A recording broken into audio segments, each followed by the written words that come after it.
Good morning. Happy Tuesday, guys. We are continuing Worship the King devotion, February 7th. Title is The Everywhere God.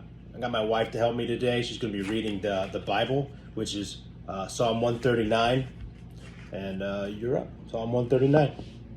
O Lord, you have examined my heart, and you know everything about me. You know when I sit down or stand up. You know my thoughts even when I am far away. You see me when I travel and when I rest at home. You know everything I do. You know what I am going to say before I even say it, Lord. You go before me and follow me. You place your hand of blessing on my head. Such knowledge is too wonderful for me, too great for me to understand. I can never escape from your spirit. I can never get away from your presence. If I go up to heaven, you are there. If I go down to the grave, you are there. If I ride the wings of the morning, if I dwell by the farthest ocean, even there your hand will guide me, and your strength will support me. I could ask the darkness to hide me, and the light around me to become night, but even in the darkness I cannot hide from you. To you the night shines as bright as day. Darkness and light are the same to you. You made all the delicate inner parts of my body and knit me together in my mother's womb. Thank you for making me so wonderfully complex. Your workmanship is marvelous. How well I know it. You watched me as I was being formed in utter seclusion, as I was woven together in the dark of the womb. You saw me before I was born. Every day of my life was recorded in your book. Every moment was laid out before a single day had passed. How precious your thoughts are about me, O God. They cannot be numbered. I can't even count them. They outnumber the grains of sand. And when I wake up, you are still with me. O God, if only you would destroy the wicked. Get out of my life, you murderers. They blaspheme you. Your enemies misuse your name.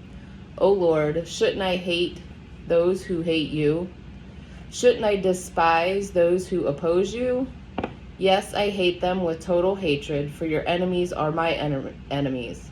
Search me, O God, and know my heart. Test me and know my anxious thoughts. Point out anything in me that offends you, and lead me along the path of everlasting life. So the title again is The Everywhere God, and it's specifically from Psalm 139, verse 7, which says, "Where can I go from your spirit?" The devotion reads as such: The omnipresence of God is not a foreign concept to us.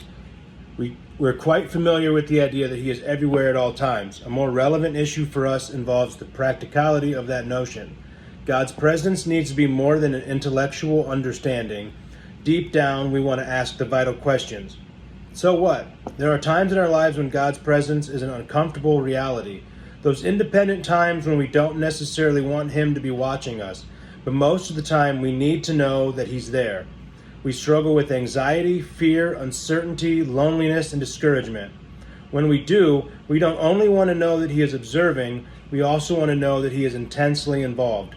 God's presence is welcome news to us fallen creatures. It wouldn't be if he were first and foremost a God of judgment, but he is not. His mercy takes precedence over his judgment, according to James 2:13. Grace is his preference. Knowing that, we can rest in the presence of God. He has demonstrated that he is in his element anywhere in our world other than in the company of sin, for which he has a radical remedy. A dazzling throne is not too glorious, a smelly manger not too humble, and a criminal's cross is not too shameful. Every corner of his universe is room temperature for him. Does that reality mean anything to you? It won't, as long as God's presence is a theological issue of omnipresence. But this psalm is not talking about omnipresence, it's talking about companionship. This is no cold stare of watchfulness. It is for the believer a warm fellowship with the divine friend, our Creator, the one who molded us, breathed life into us, and painfully redeemed us. Is at this moment wherever you are. Are you in a strange, lonely place, physically, emotionally, spiritually, or in any other way? A dungeon of the soul, an exile of the heart, a steep, long path? He is right there, really there, and remarkably sympathetic. The quote today is from Brother Lawrence, and it says, "You need not cry very loud. He is nearer to us than we think." That's something to think about today, that no matter what you're going through, where you're at, God is everywhere. He created you. He is with you. He's not leaving you. You can cry out to him because he is nearer to us than we think. You guys have a good Tuesday. Keep praying for me. Keep praying for us. We'll keep praying for you. Amen.